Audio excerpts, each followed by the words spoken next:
حضرت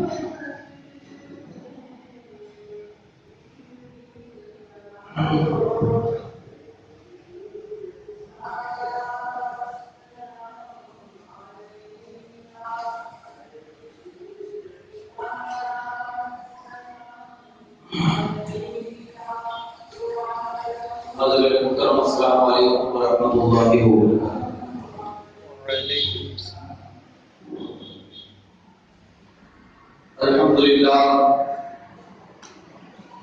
الحمد للہ رب العالمین والصلاة والسلام علی سید المرسلین وعلی آلہ واصحابہ اجمعین، اما بعد، قال اللہ تبارک و تعالی فی القرآن المجید والفرقان الحمید، اعوذ باللہ من الشیطان الرجیم، بسم اللہ الرحمن الرحیم،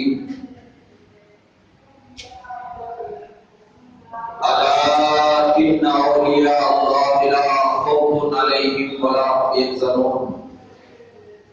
صدق اللہ مولانا العظیم وبلغنا رسولہ النبی الامین المتین الکریم، ونحن على ذلك لمن الشاهدين والشاكرين والحمد لله رب العالمين۔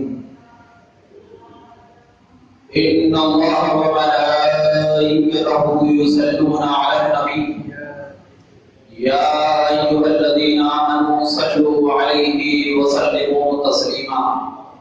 اللهم صل على سيدنا وشفيعنا حبيبنا مولانا محمد بارك وسلم، صلاة وسلاما عليك يا رسول الله، صلاة وسلاما عليك يا حبيب الله صلى الله عليه وسلم۔ سبحان اللہ۔ حضرات گرامی،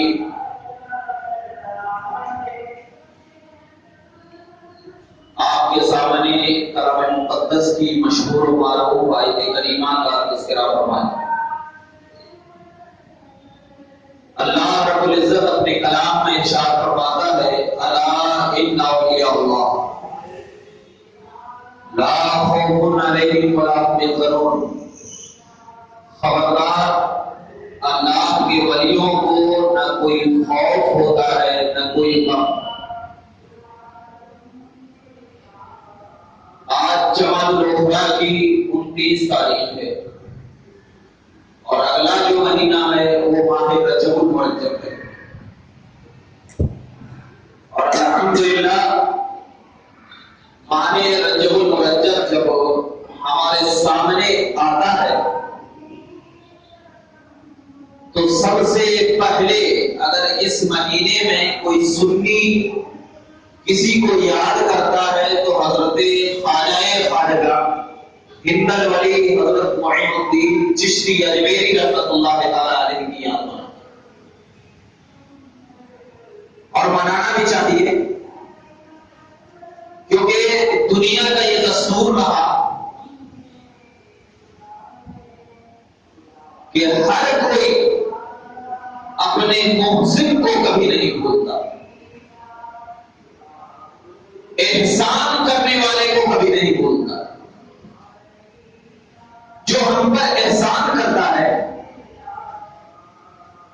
اگرچہ اس کا دل و دماغ اسے بھول جاتا ہے، لیکن جب بھی دل اس احسان کو یاد کرتا ہے تو اس کا آٹومیٹکلی دماغ اس کی طرف چلا جاتا ہے کہ اس نے مجھ پر احسان کیا۔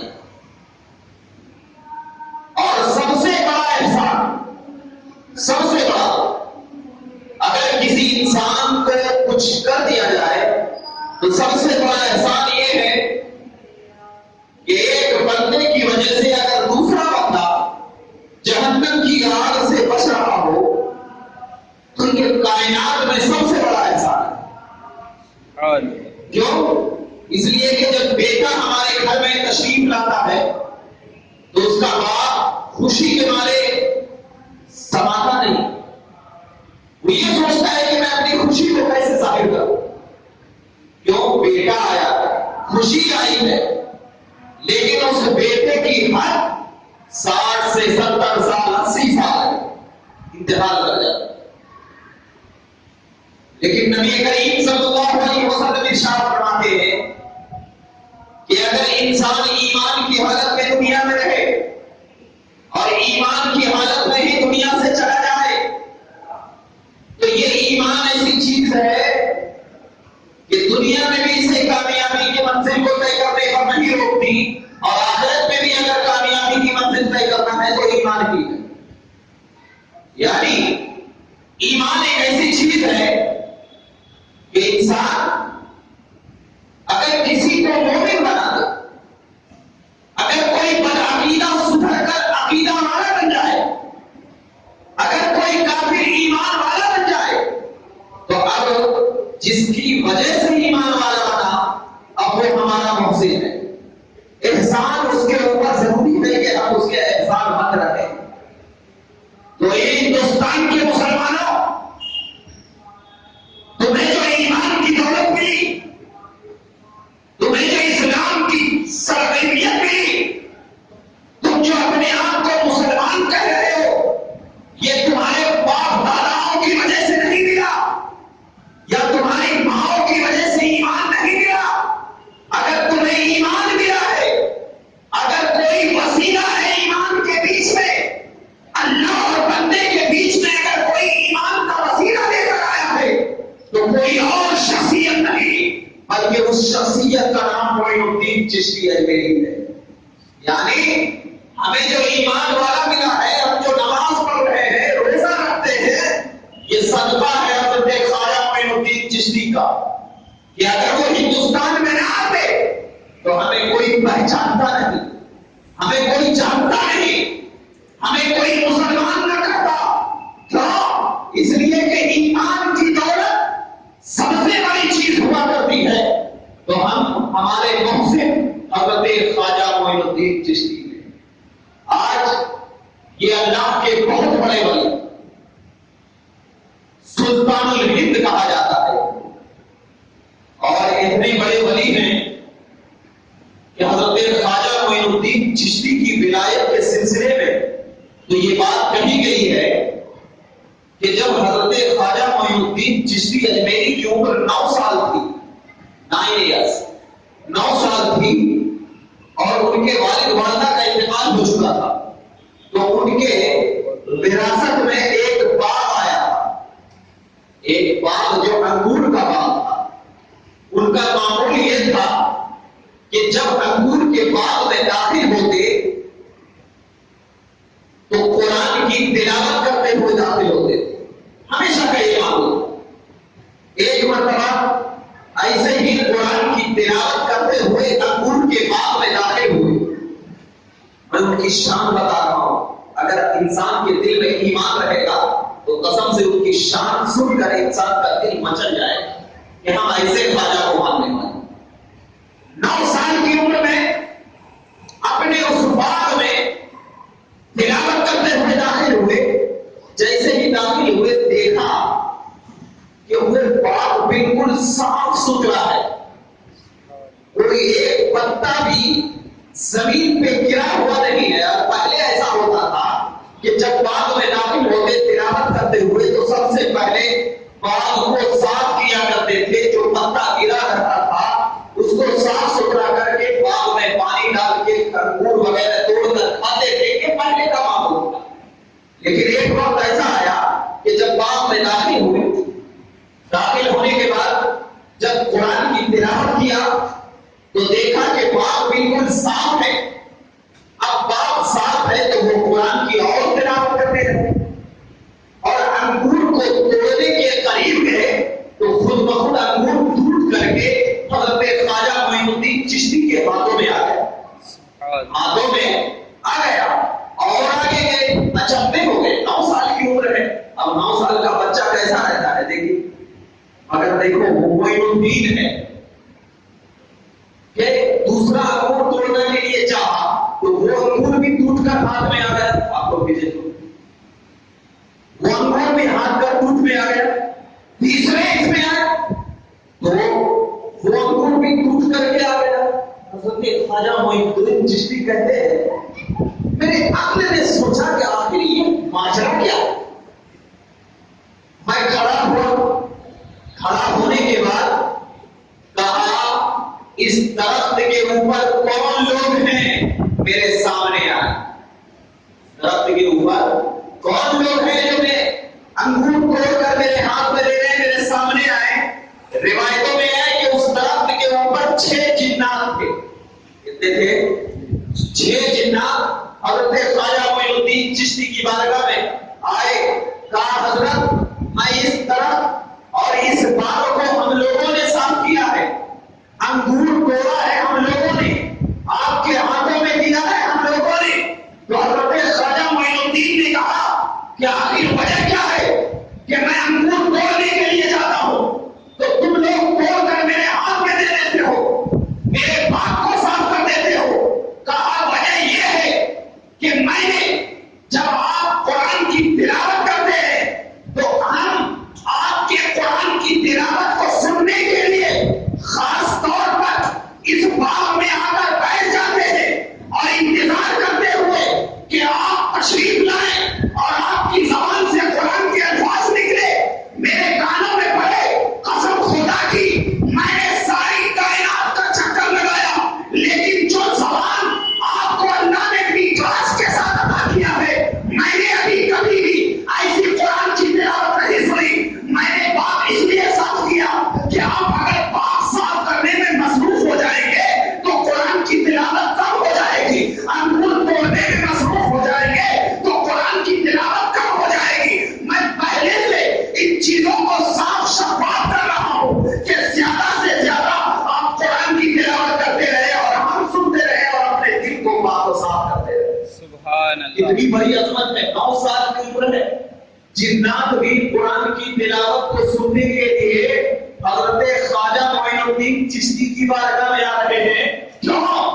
تو آپ کو یہ اندازہ لگاؤ, یہ خواجہ معین الدین چشتی کوئی اللہ کے نبی نہیں ہے یا رسول نہیں ہے, بلکہ ایک اللہ کے ولی ہیں. اللہ کے ولی ہیں. نبی کے صدقے میں زبان ملی, نبی کے صدقے میں جسم ملا, نبی کے صدقے میں نورانیت ملی, نبی کے صدقے میں ولایت ملی, نبی کے صدقے میں اجمیر کی بادشاہت ملی, نبی کے صدقے میں سلطان الہند بنا دیا گیا. تو ایک خواجہ آپ کی عظمت پہ تمام مسلمان قربان. جب آپ کی زبان میں اللہ نے وہ طاقت دیا کہ جنات بھی آپ کے قرآن کی تلاوت کو سننے کے لیے آتے ہوں گے. جیسے ہی یہ واقعہ ہمارے ذہن و دماغ میں آیا, عقیدہ مل گیا کہ جب ایک خواجہ کی زبان میں اتنی تاثیر ہے, ارے وہ خواجہ تو نبی کے صدقے میں خواجیت کا مقام پہنچا ہے. یا رسول اللہ, آپ کو اللہ نے کون سی زبان دیا ہوگا؟ ارے یہاں پر 6 جنات آئے تھے.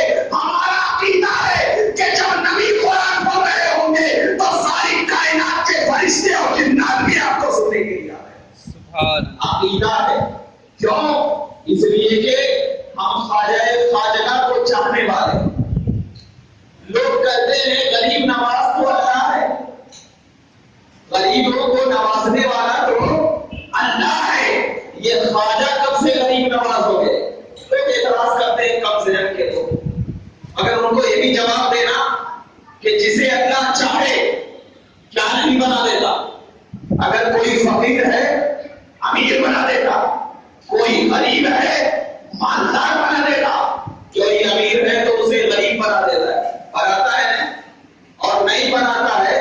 تو آؤ میں ایک روایت پیش کروں جس کے ذریعے آپ کا عقیدہ بھی سدھر جائے گا اور ولی کی ولایت بھی سمجھ میں آ جائے گی کہ یہ کوئی عام ولی نہیں بلکہ سلطان کا بادشاہ, بلکہ ہندوستان کا بادشاہ ولی ہے, ولی ہے کامل. اور ایک چیز بتاتا چلو کہ انسان جب کسی کو پوجتا ہے نا, انسان جب کسی کو پوجتا ہے تو وہ کسے پوجتا ہے؟ اگر مسلمان ہے تو اللہ کو پوجتا ہے. اگر وہ مسلمان نبی کو پوجے تو مشرک, اگر وہ مسلمان کسی ولی کو پوجے تو مشرک ہے. محبت الگ چیز ہے, پوجنا الگ چیز ہے. محبت الگ چیز ہے, پوجنا الگ چیز ہے. ذرا بتاؤ, میں آپ کو بتاتا چلوں, یہ ہندوستان اس سرزمین پر نئے نئے فتنے اٹھ رہے ہیں جو ہندوستان کے ہمارے خواجہ کا دیش ہے، ہمارے خواجہ کا ملک ہے۔ ہندوستان خواجہ کی ایک پراپرٹی کا نام ہے، ہندوستان خواجہ کی ایک نگاہ عنایت کا نام ہے، ہندوستان خواجہ کے چلتے ہوئے زبان سے نکلنے والے الفاظ کا نام ہے۔ کوئی بیٹے سے محبت کرتا ہے لیکن اسے پوچھتا نہیں ہے، بیٹی سے محبت کرتا ہے پوچھتا نہیں ہے، پڑوسی سے محبت کرتا ہے پوچھتا نہیں ہے، نبی سے محبت کرتا ہے پوچھتا نہیں ہے، ولی سے محبت کرتا ہے پوچھتا نہیں ہے، ہندوستان سے محبت کرتا ہے پوچھتا نہیں ہے۔ ارے ہم صرف ایک معبود کو پوچھتے ہیں، وہ اللہ ہے۔ ہم صرف ایک معبود کو پوچھتے ہیں، وہ اللہ ہے۔ مگر ہندوستان کا مسلمان اگر اپنے دیش کی بات آئے تو جان دے سکتا ہے اور جان دشمنوں کی لے سکتا ہے۔ کیوں؟ اس لیے کہ ہندوستان سے محبت کرتا ہے۔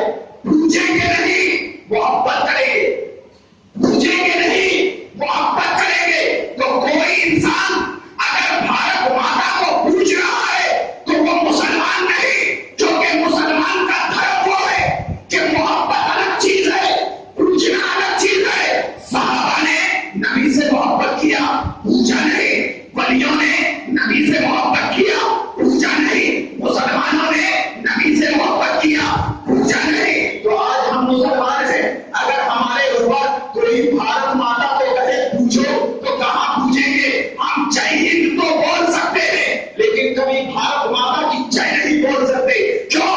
اس لیے کہ اس میں اس کا پوچھنا مقصد ہوا کرتا ہے، اور انسان تو وہ ہے جو محبت تو کر سکتا ہے، جان تو دے سکتا ہے، جے ہند تو کہہ سکتا ہے، لیکن کبھی پوچھے گا نہیں۔ کیوں؟ آؤ خواجہ کی بارگاہ میں چلتے ہیں۔ اے خواجہ معین الدین چشتی، آپ کی شان تو ہماری نگاہوں میں جستی ہے، آپ کی شان تو ہماری آنکھوں میں بستی ہے۔ جب خواجہ معین الدین چشتی ہے، 15 سال کی عمر ہے، اللہ اکبر کبیرہ، حضرت خواجہ عثمان ہارونی کی بارگاہ میں گئے اور جانے کے بعد کہا اے خواجہ عثمان ہارونی، آپ ذرا اپنی ہاتھوں پہ مجھے بیعت کر لیجیے۔ حضرت خواجہ عثمان ہارونی نے خواجہ معین الدین چشتی کو اپنی ہاتھوں پہ بیعت کر لیا۔ بیعت کرنے کے بعد کہا اے معین الدین ذرا اوپر کی طرف نگاہ کر۔ حضرت خواجہ معین الدین نے اوپر کی طرف نگاہ کیا، کہا کیا دکھ رہا ہے؟ کہا مجھے عرش اعظم دکھ رہا ہے۔ اللہ اکبر، 15 سال کی عمر ہے، ذرا دیکھنا،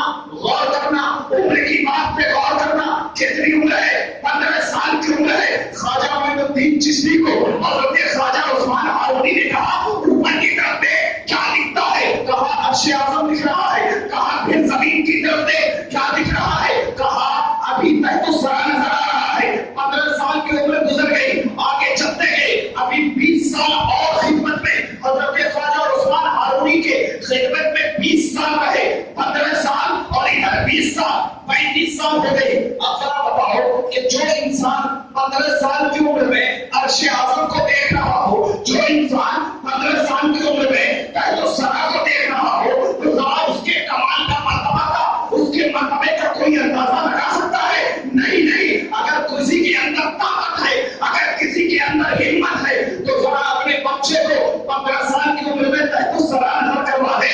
ارے میں تو اسے یہ چیلنج کرتا ہوں کہ 15 سال کیا 50 سال بھی گزر جائے گا تو یہ فتح شاہ کی سرزمین پہ، اس مسجد پہ آسمانوں کی طرف نہیں دیکھ سکتا، کیونکہ اس کے اوپر کوئی چھت لگا ہوا ہے۔ لیکن معین الدین چشتی اجمیری کو اس چھت کا کوئی رونا نہیں ڈالتا ہے۔ اللہ اکبر، 20 سال گزر گئے۔ 20 سال گزرنے کے بعد حضرت خواجہ عثمان ہارونی نے کہا اب تو کمال کی منزل میں پہنچا ہے۔ کب پہنچا؟ کمال کی منزل میں پہنچا۔ میں پوچھنے لگا، ذہن و دماغ میں ایک سوال آیا کہ 15 سال کی عمر میں عرش اعظم دکھ رہا ہو، تحت الثری نظر آ رہا ہو، اس کے بعد 20 سال جب گزرا تب کمال، تو کون سا کمال ہوگا؟ جب 15 سال کی عمر میں دکھ رہا ہو تو ہمارا تو عقیدہ ہے کہ وہ اللہ کے ولی ہے۔ جب 15 سال کی عمر میں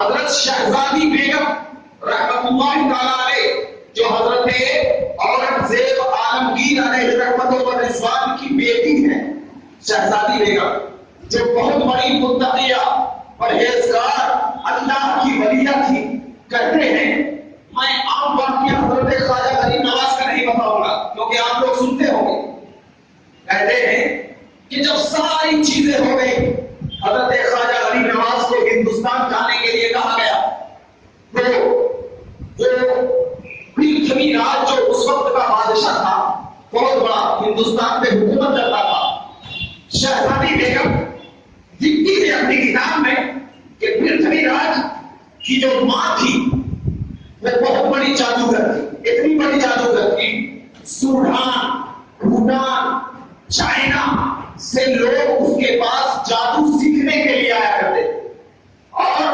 اس کے بارے میں لکھا گیا ہے کہ اپنی جگہ پر بیٹھے بیٹھے تمام لوگوں کو چاہتی تو اپنے پاس بلا لیتی اور جسے چاہتی تھی مار ڈالتی، اتنی بڑی جادوگر تھی۔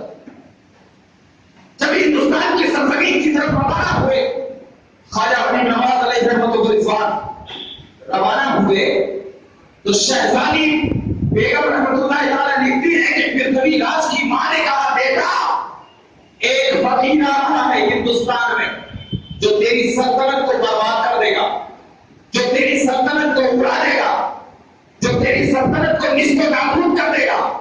تو پرتھوی راج ہنسنے لگا، کہا ماں پاگل ہو گئے ہو، ایک آدمی میری سلطنت کو اڑائے گا، ایسا کیسا ہو سکتا ہے؟ کہا میری بات مان لے ورنہ بعد میں یہ نہ کہنا کہ میری ماں نے مجھے آگاہ نہیں کیا تھا۔ تو ایک جو بھوٹان کا جادوگر تھا کہا ایک آدمی ایسا کیسا، لائٹ لو اس کو۔ تو سوڈان کا جو ایک جادوگر تھا کہا نہیں لائٹ لینے کی بات نہیں، اگر یہ کہہ رہی ہے تو ایک جو ہمارے پاس پیغرا ہے اس کو آزماتے ہیں، اس کو آزماتے ہیں۔ کہا کیا؟ کہا پیغرا یہ ہے کہ مجھے ایک ایسا جادو آتا ہے کہ میں کسی کی تصویر بنا کر اس کے اوپر پڑھ دوں تو وہ جادوگر پر وہ آدمی مر جاتا ہے۔ کہا ٹھیک۔ 4 آدمی کو بلایا گیا جو اسکیچ بنانے والے ہیں، جیسے آج ہم دیکھتے ہیں پولیس اسٹیشن وغیرہ میں اسکیچ بناتے ہیں نا، بلایا گیا 4 آدمی، اس جادوگر نے آنکھ بند کیا، آنکھ جیسے بند کیا تو حضرت خواجہ غریب نواز نظر آنے لگے، کہا بھلا بھلا آدمی بتاتا گیا، حضرت خواجہ غریب نواز علیہ رحمت و رضوان کا اسکیچ بنایا چاروں نے، اور چاروں نے جب اسکیچ بنایا تو چاروں کی اسکیچ بالکل صحیح نظر آئی۔ کہا ٹھیک ہے میں اس کے اوپر پڑھتا ہوں، جب پڑھا تو کوئی اثر نہیں ہوا، کوئی اثر نہیں ہوا۔ کہا ایک یہ چیز ہے، ٹھیک ہے اثر نہیں ہو رہا ہے تو ایک کام کرو، اس پورے اسکیچ کا، اس تصویر کا زیرکس نکالو جو اس وقت تھا جیسا بھی، اور پورے ہندوستان میں پھیلا دو کہ جو اس بندے کو دیکھے اسے قتل کر دے، میں اسے انعام دوں گا، میں اسے انعام دوں گا۔ پورے ہندوستان میں پھیل گیا۔ ادھر خواجہ غریب نواز علیہ رحمت و رضوان ملتان کی سرزمین پہ قدم رکھا، ملتان جو پہلے ہندوستان میں تھا پاکستان میں آ گیا، ملتان کی سرزمین پہ قدم رکھنے کے بعد کچھ آگے چلے، کراچی کی سرزمین پہ آئے اور وہاں حضرت علی حجویری علیہ رحمت و رضوان، دادا علی حجویری کی بارگاہ میں 2 مہینہ تک چلا کیا۔ ادھر کھلبلی مچ گئی، وہ پرتھوی راج کی ماں نے کہا اب وہ بندہ ہندوستان میں قدم رکھ چکا ہے، اب تیری تباہی شروع، تیری تباہی شروع۔ اب بات معلوم ہو گئی کہ کراچی میں اس کا پڑاؤ ہے، ذرا اس کو قتل کر دیا جائے۔ تو ایک بندہ جس کا نام شنکر تھا، کیا تھا؟ شنکر، ذہن رکھیے گا، جس کا نام شنکر تھا، وہ اپنے پاس ایک چاقو جنگی جو کہتے ہیں لے کر معلوم ہو گیا حضرت خواجہ غریب نواز علیہ رحمت و رضوان کو قتل کرنے کے ارادے سے گیا۔ حضرت نماز پڑھ رہے، نماز سے فارغ ہوئے، یہ ادھر کبھی ادھر کبھی ادھر کبھی ادھر، مطلب بے چینی میں گھوم رہا تھا کہ کب موقع ملے کہ میں ان کو قتل کروں۔ بے چینی کو دیکھ کر کے حضرت خواجہ غریب نواز مسکراتے ہوئے کہے بندے تو جس کام کے لیے آیا ہے کر کیوں نہیں لیتا؟ تو جس کام کے لیے آیا ہے تو کر کیوں نہیں لیتا؟ کہا کس کام کے لیے آیا؟ کہا میں بتاؤں کس کام کے لیے آئے؟ کہا ہاں بتائیے۔ کہا پھر کبھی راج کی ماں نے جو تمہیں دیا، کہا کہ ایک فقیر آ رہا ہے اسے قتل کر دو، تو تیرے پیچھے تیرے پاس کمر میں ایک چاقو ہے اور تم اسی ارادے سے مجھے قتل کرنے کے لیے آیا ہے، تو یہ حاضر ہے یہ فقیر قتل کر دے۔ تو اس شنکر نے کہا اے فقیر آپ کو یہ بات کیسے معلوم ہوئی؟ کہا دکھنے میں فقیر ہو لیکن دل میرا اللہ کی بارگاہ میں ٹک گیا ہے، اور مجھے اللہ نے اتنی طاقت عطا کیا ہے کہ میں یہاں پر بیٹھ کر ساری کائنات کو اگر میں چاہوں تو اپنے نگاہوں کے سامنے حاضر کر سکتا ہوں۔ اور سنو، جب اللہ تبارک و تعالیٰ مجھے کہا تھا اے معین الدین تیرے بہت راستے میں روڑے آئیں گے، لیکن قربان جاؤ یہ معین الدین جب اپنے جسم کو، روح کو، تمام چیزوں کو خدا کی بارگاہ میں پیش کیا کرتا ہے، تو یہ پھر کبھی راج کی ماں کیا اگر ساری کائنات کا جادوگر بھی معین الدین کے سامنے آ جائے تو معین الدین کی آنکھوں کی روشنی بھی اٹھا نہیں سکتا۔ اب ذرا دیکھو وہ شخص کہا وہ پھر کبھی راج کی ماں، اندر کوئی معلوم نہیں تھا کیا بات ہوئی۔ کہا ایسی بات ہے کہ وہ شخص جنگی کو پھینکا، حضرت خواجہ معین الدین شنکر نہیں بلکہ اب سے تیرا نام ضیاء الرحمان رکھا گیا۔ آئے تھے اکیلے، اب ایک ساتھ ہو گئے، ضیاء الرحمان ساتھ ہو گئے، اور ساتھ ہونے کے بعد آگے چلے۔ چلنے کے بعد القصہ مختصر، بہت سارے واقعات ہیں، میں بتانے کا مقصد یہ ان واقعات کو کہنے کے بعد شہزادی بیگم لکھتی ہے جو اللہ کی بہت بڑی ولیہ تھی، لکھنے کے بعد یہ لکھتی ہے دیکھو عشق دیکھو نبی سے، لکھنے کے بعد یہ کہتی ہے کہ جو معین الدین حضرت دادا علی اجمیری کی بارگاہ میں بیٹھ کر اجمیر کی خبر رکھتا ہو تو ان کا نانا مکے اور مدینے کی سرزمین پر بیٹھ کر کائنات کی خبر کیوں نہیں رکھتا ہوگا؟ دیکھو بولو ان درندوں سے، کہہ دو ان لوگوں سے ارے میرا خواجہ تو وہ ہے کہ میرے خواجے کی بارگاہ میں جانے سے پہلے اپنے دلوں کو صاف کرو، کیونکہ جب دل صاف ہوتا ہے تبھی تجھے ولایت کی اصل حقیقت معلوم ہوتی ہے۔ صحابہ جب تک ان کا دل صاف نہیں تھا نبی کو پہچانے نہیں تھے، دل صاف ہو گیا، محمد کا نور داخل ہو گیا، ابو بکر بن گئے۔ تو ایسے ہی ذہن و دماغ میں واقعات تو بہت ہے۔ ایک واقعہ اور بتاتا چلو کہ حضرت خواجہ معین الدین چشتی ہے، نماز پڑھ رہے ہیں اجمیر شریف کی دھرتی پہ، ان کے ساتھ چند مرید بھی نماز پڑھ رہے، مرید نماز سے فارغ ہو گئے، حضرت خواجہ معین الدین چشتی نماز کی حالت میں ہے، ادھر تمام پنڈتوں نے ایک پلان بنایا کہ ان لوگوں کو مار دیا جائے، سب لوگ خنجر لے کر آئے، آنے کے بعد کہا ہے تم لوگ یہاں سے نکل جاؤ، لوگ یہاں سے نکل جاؤ ورنہ بہت برا ہوگا۔ تو ان مریدوں نے کہا ٹھیک ہے نکل جائیں گے، لیکن ہمارے پیر صاحب کو نماز پڑھنے دیجیے، ان سے بات کر لیجیے۔ کہا نہیں، ایک نماز بھی نہیں ٹھہرا۔ کہا نہیں ایسا کیسا ہوتا ہے؟ وہ پنڈت جادوگر تھے، اپنا جادو چلانا شروع کر دیا۔ جب جادو چلانا شروع کر دیا تو حضرت کے جو مرید تھے وہ لوگ زمین پہ تڑپنے لگے، اتنا تڑپنے لگے کہ روایت میں اس کی مثال دی گئی ہے کہ جیسے مچھلی کو اگر پانی سے نکال دیا جائے تو کیسے تڑپتی ہے ویسے تڑپنے لگے۔ ادھر حضرت خواجہ معین الدین چشتی اجمیری رحمۃ اللہ تعالیٰ علیہ نماز سے فارغ ہوئے اور ایک مٹھی مٹی اٹھائی، اور اٹھانے کے بعد سورہ یاسین پڑھی، اور پڑھنے کے بعد غصے سے ان پنڈتوں کے اوپر پھینکا۔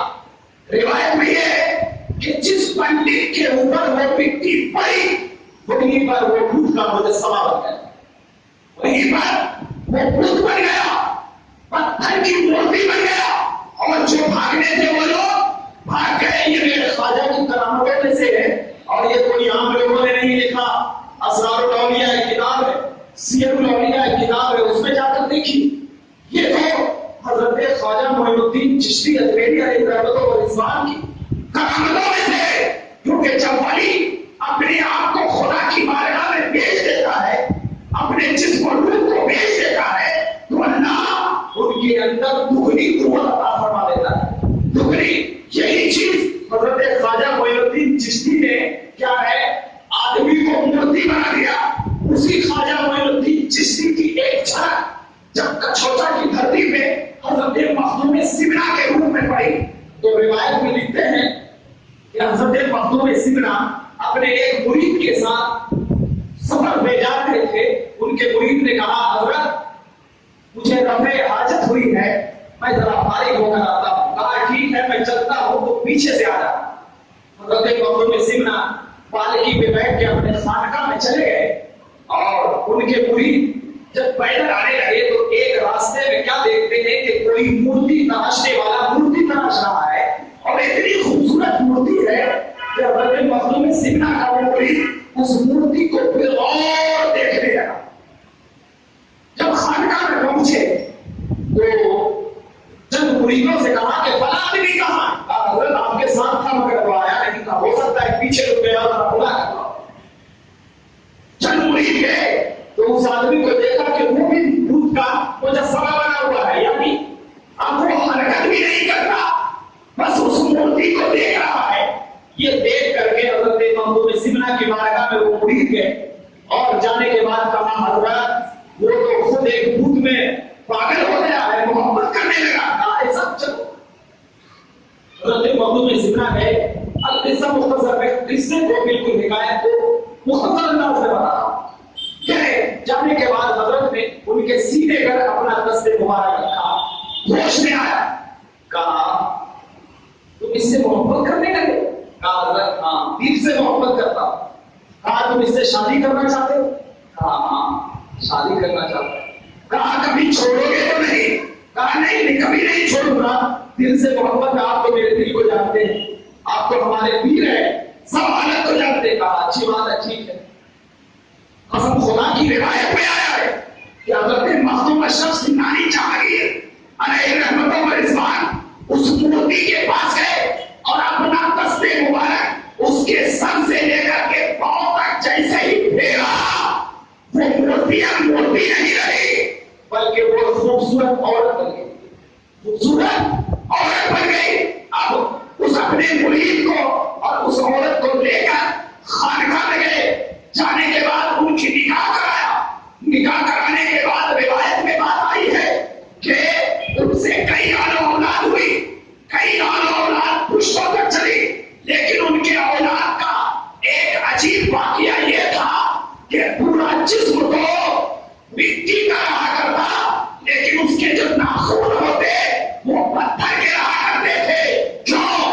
روایت میں ہے پتھر کے اس لیے ہوا کرتے کہ جب لوگ اس آدمی کو دیکھے تو دیکھنے کے بعد حضرت مخدوم سمنا کی کرامت یاد آ جائے کہ مخدوم سمنا نے اس مورتی سے انسان بنا دیا ہے۔ تو دیکھو سلسلے چشت میں تو ایک جگہ وہ ہے کہ کبھی انسان کو مورتی بنایا جاتا ہے، اور کبھی ایک جگہ وہ ہے کہ کبھی مورتی کو انسان بنایا جاتا ہے، مگر یہاں پر دو باتیں بتانا چلو۔ وہاں پر انسان کو مورتی اس لیے بنایا کیونکہ ان کے دل میں کفر تھا، اور یہاں پر مورتی کو انسان اس لیے بنایا کہ یہاں پر ولی کی محبت تھی۔ تو انسانوں سنو، تم جو چلتے ہو، تمہارا جسم اگرچہ مٹی کا ہے، لیکن اگر تمہارے دلوں میں ولی کی محبت نہیں تو ہم تمہیں انسان نہیں بلکہ مورتی سمجھتے ہوئے نظر آئیں گے۔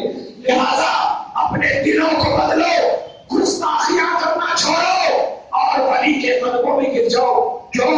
اس لیے کہ خواجہ نے ہمیں اسلام بتایا، حضرت خواجہ کا احسان ہے، اور کوئی بھی انسان اپنے محسن کو کبھی نہیں بھولتا۔ لہذا پروردگار عالم کی بارگاہ میں دعا ہے کہ مولا کریم ہم تمام کو صحیح راستے پر چلنے کی توفیق عطا فرمائے اور حضرت خواجہ معین الدین چشتی کی محبت ہمارے سینوں میں محفوظ فرمائے، تمام اولیاء کی محبت ہمارے سینوں میں محفوظ فرمائے۔